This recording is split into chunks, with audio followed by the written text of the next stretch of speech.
मित्रों, गुजरात की 182 सीट, उनमें से कुछ सीट काफी संवेदनशील है क्योंकि वहां पे सीधी लड़ाई हिंदू मुस्लिम के नाम पे भी लड़ी जाती है। लेकिन इन सब के बीच में दरियापुर की बैठक की हमें पूरा गणित आपको बताया है। इस बार मैं आया हूं जमालपुर खाड़िया। ये भी एक संवेदनशील बैठक है। यहाँ पे भी मुस्लिम वोटर्स का प्रभुत्व ज्यादा है।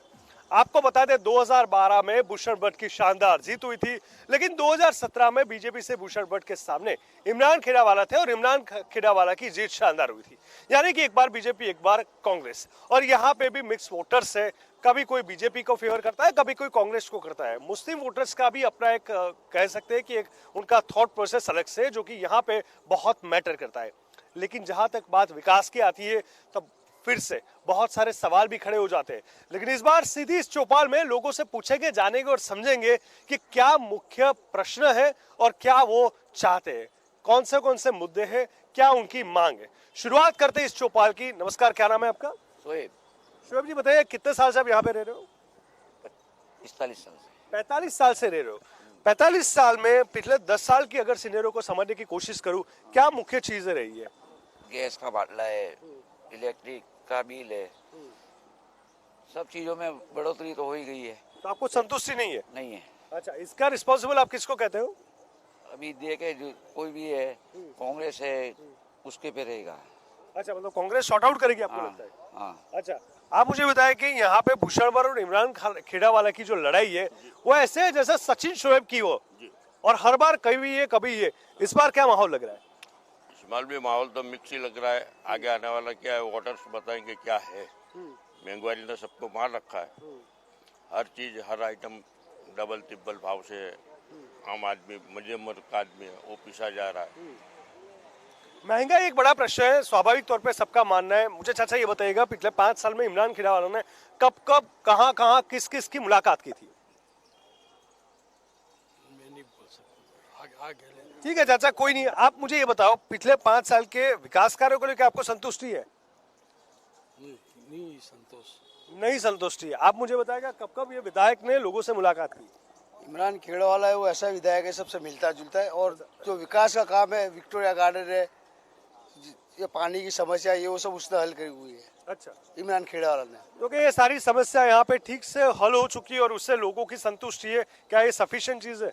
बहुत अच्छी बात है। इमरान खेड़ावाला बहुत अच्छे काम करते हैं यहाँ के कार्य में। उन्होंने बहुत, जैसे कि कोरोना में भी बहुत साथ दिया था यहाँ पब्लिक का, उन्होंने बहुत मदद भी की थी लोगों को, और अच्छा विकास है, काम अच्छा है उनका। इमरान खेड़ावाला से प्रभावित यहाँ कुछ लोग दिख रहे हैं, उनसे समझने की कोशिश करेंगे। जहां तक राजकीय तौर पर बात कर रहे हैं हम, तो कई बड़े नेता ऐसे होते हैं जिनका नाम ही काफी होता है। उनमें से एक है भूषण भाई भट्ट। तो उनके लिए क्या कहोगे, किस प्रकार की टक्कर रहेगी, और इस बार क्या वापस Congress to BJP to Congress to वापस बीजेपी आएगा? कांग्रेस आएगा। कांग्रेस ने अच्छा विकास किया है। जमालपुर में डैमेज लाइन नवी डाली है, विक्टोरिया गार्डन नवा बनाया है, और हर गली में पत्थर ये गेट बनाए, सब अच्छा काम किया है इमरान खेड़ावाला ने। पिछले कुछ सालों में समझा जाए तो क्या क्या मुख्य प्रश्न रहे यहाँ से?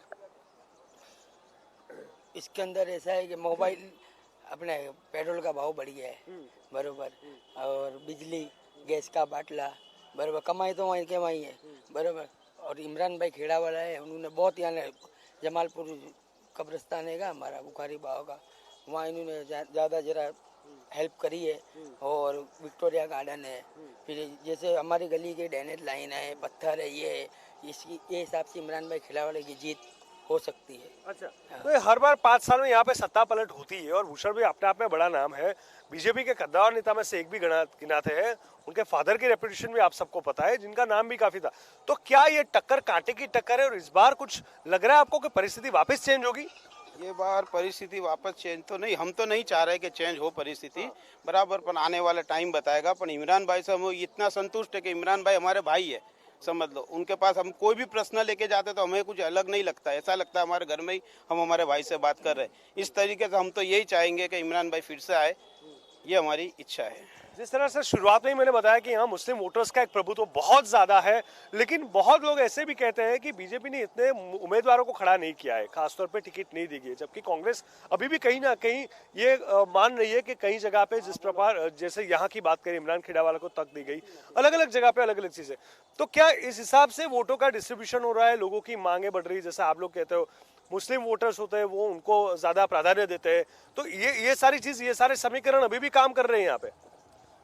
हमारे हिसाब से तो जो काम करेंगे उसको लेके आएंगे और यही चलेगा। और पिछले 5 साल में काम हुआ है? पिछले 5 साल में जो काम होना था वो तो हुए है, जो बाकी रह गए वो पूरा करे तो अच्छा रहेगा ज्यादा। अच्छा, तो क्या काम आपको लग रहा है जो बाकी रह गया, जिसपे काम होना चाहिए था? बहुत से ऐसे कोई ऐसे विकास है जो बाकी रह गए और वो काम स्पेसिफिक हुआ बताओगे नहीं है। जो आपको लग रहा है कि ये काम रह गया है कुछ खास? बहुत से काम है, ऐसे बहुत से काम है। जैसे बताया आपको कि गरीब आवास योजना के अंदर कई ऐसे गरीब लोग हैं जिसके मकान बन नहीं पाए, वो जो धक्के खा रहे, करप्शन है, उसको मिटाओ। तो उसके लिए कितनी बार ये इमरान भाई की मुलाकात की यहाँ से? क्योंकि मुलाकात करनी, प्रश्न रजू करना, वो तो हमारा काम है।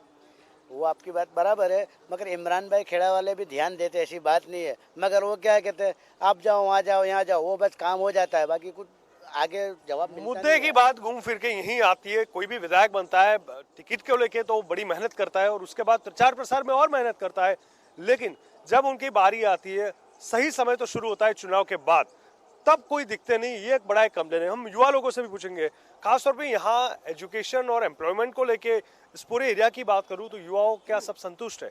संतुष्ट है हम। उसका रीज़न ये है कि मोस्ट ऑफली जो होते हैं नेता, वो सारे क्या है, प्रचार के जो छुटने के चुनाव के टाइम पे जो दिखाई देते हैं, फिर अदरवाइज दिखाई नहीं देते वो। लेकिन हमारे जो इमरान भाई हैं वो अदरवाइज भी हमें मिलते हैं, जब भी जहाँ भी मिलते हैं सलाम दुआ होती है, हमारी बातें सुनते हैं। हमारा कोई अस्पताल में कुछ काम होता है या पर्सनल कोई भी होता है घर में होम लाइन में काम, तो वो बहुत ही ईमानदार से, बहुत ही इज्जत से वो हमारा सॉल्व निपटाते हैं। अच्छा, मुझे ये बताओ कि खास तौर पे कोविड टाइम पे हमने देखा था, चाहे कोई भी जगह पे जाओ तो एक अजीबोगरीब परिस्थिति थी, दुख दर्द था और काफी एक कह सकते कि कंप्लेन बहुत सारी थी, ठीक है। लेकिन उन सबके बीच में भी बहुत चंद ऐसे नेता थे जिन्होंने वाकई दौड़ दौड़ के लोगों के लिए काम किया। क्या भूषण भट्ट जी या इमरान खेड़ावाला जी, इन दोनों में से एक पब्लिक के साथ उस टाइम पे रहे थे? क्योंकि 1-1.5 साल का टाइम काफी सेंसिटिव रहा था। जरूर इमरान भाई रहे थे कोविड में, और उनको खुद भी पेशेंट बन गए थे उसके, और वो खुद भी वीएस के अंदर दाखिल हो गए थे और बहुत अच्छा काम किया था उन्होंने। अपनी जान की परवाह नहीं करी थी और पूरा उन्होंने मदद करने की कोशिश करी थी पब्लिक को, और बहुत हेल्प किया था उन्होंने पब्लिक का। बहुत जरूरी होता है कि ऐसे टाइम पे लोगों तक पहुंचना, जबकि उस टाइम लोगों को जरूरत होती है। लेकिन यहाँ कुछ महिलाएं, उनसे भी जानने समझने की कोशिश करेंगे। महिलाएं कहीं ना कहीं भाग रही। मैं आपसे छोटी सी चीज पूछना चाहूंगा, आप घर चलाते हो और बहुत सारी चीजों आप पे भी निर्भर रहती है।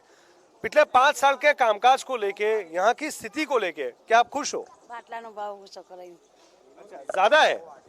आप हिंदी में बता सकते हैं? सब चीज का ही भाव है, दाल सब्जी साग भाजी गैस का बाटला सब चीज में ही महंगाई है। 400 रुपए में गैस का बाटला दे दीजिए। 400 में ही आता था ना पहले, अभी महंगा कितना कर दिया, 1070 का बाटला है अभी। पेट्रोल 100 रुपए लीटर है, पेट्रोल है, डीजल है, सब चीज का है, गैस का बार भी बढ़ गया है। तो महिलाओं की बात तो घूम फिर के यहीं पे आती है कि कहीं ना कहीं जो सारे सवाल थे वो वहीं पे बने हुए हैं। और वो सवाल की अगर बात की जाए तो एक बात स्पष्ट तौर पे सामने आई है कि महंगाई सबसे बड़ा प्रश्न है। महंगाई के साथ साथ रोजगार अपने आप में बहुत बड़ा सवाल है। लेकिन यहाँ पे 2012 और 17 में परिस्थिति अलग थी। 12 के अंदर भूषण भट्ट थे, 17 में खेड़ावाला थे। लेकिन 22 में क्या होगा ये देखना रहेगा। एक और बात आपको मैं बता दूं, ये काफी संवेदनशील बैठक है, तो उस पर हम ये भी चर्चा करेंगे कि दंगा फसाद को लेके, हिंदू मुस्लिम को लेके भी बड़े सारे सवाल होते हैं जो कि नहीं होने चाहिए थे, लेकिन कहीं ना कहीं सेंसिटिव बैठक पे ये चीजें सामने आ जाती है। क्या यहाँ शांति प्रिय इलाका रहा है? क्या लोग भाईचारा से रह रहे हैं? क्या यहाँ पे अभी भी कहीं ना कहीं आपको लग रहा है कि कोई संवेदनशील मामला है? हिंदू मुस्लिमों को लेके भाईचारा से रह रहे हैं, दंगा फसाद होते हैं, अलग अलग विचार है अपने, क्या आप मानते हो इस एरिया को लेकर? मैं कुछ आपका सवाल सुन नहीं सकता। मैं ये समझने की कोशिश कर रहा हूँ कि कुछ सेंसिटिव एरियाज ऐसे हैं, जैसे दरियापुर है, शाहपुर है, जमालपुर, खाड़िया, अलग अलग, जहाँ पे हिंदू मुस्लिमों का अपना अपना एक वर्चस्व है। ये विचारधारा अलग है। बहुत सारे दंगे फसाद इन दोनों कौम के बीच में हो चुके हैं। पिछले कुछ सालों से काफी शांति है। लेकिन जहां तक बात जमालपुर खाड़िया की जाए तो यहाँ हिंदू मुस्लिम में एकता है या बड़े सारे सवाल एक दूसरे को लेके, क्या माहौल है? नहीं, यहाँ एकता का माहौल ज़्यादा है। हिंदू मुस्लिम के अंदर यहाँ कोई ऐसा तनाव अभी फिलहाल नहीं है, क्योंकि यहाँ आप देखें तो 90-10 का रेशियो हो गया है कि यहाँ ज़्यादा हिंदू है भी नहीं अभी। तो वो हिसाब से यहाँ पे अभी कोई ऐसा कोई दंगे का मामला हमारी तरफ में नहीं है। ठीक है, ठीक है। और एक और भी चीज़ अच्छी है, मैंने जो सुना है, समझा है, देखा है कि जो मुस्लिम एरियाज है खासतौर पे, उन सब का एक रथ यात्रा और काफ़ी हिंदू त्योहारों में एक अच्छा सहयोग रहा है, जिनकी वजह से बड़ी तकलीफ कहीं पे भी पिछले 20 साल में हमने नहीं देखी। तो ये एक अच्छी चीज़ है हिंदू मुस्लिम की। मैंने समझने की कोशिश की, जहाँ तक मुझे ख्याल था वही चीज़ सामने आई कि वहाँ कोई भी इश्यू विचारधारा को लेके नहीं है। हाँ, अपने अपने मत अलग अलग हो सकते हैं, अपने अपने पसंदीदा उम्मीदवार अलग अलग हो सकते हैं, और कांग्रेस बीजेपी लेके भी अपनी अपनी सोच अलग हो सकती है, लेकिन ऐसी कोई बड़ी सेंसिटिव घटना नहीं। हालांकि एरिया काफी सेंसिटिव है, लेकिन ज्यादातर मुस्लिम वोटर्स है और उनका ये मानना है कि 90% लोगों का ये मानना है कि जिस तरह से इमरान खेड़ावाला ने लोग संपर्क किया हुआ है पिछले 5 सालों में, खासतौर पर कोविड के पीरियड में, लोग काफी पसंद करते हैं। लेकिन दूसरी साइड एक और वर्ग ऐसा है जो कि बहुत कम है, लेकिन उनका मानना है भूषण भट्ट अपने आप में बहुत बड़ा नाम है, अशोक भट्ट के सन रह चुके हैं और खास तौर पे पिछले 2 दशक से ज्यादा समय से राजकारण में वो सक्रिय है, तो इनकी भी संभावना उतनी ही तेज है। देखना ये रहेगा, 2012 और 17 में परिणाम बदल गए थे, क्या इस बार वापिस परिणाम बदल के बीजेपी के पास ये बैठक आती है, या कांग्रेस वापिस एक बार अपनी बड़ी जीत यहाँ पे दर्ज करेगा, वो 8 तारीख को पता चल जाएगा।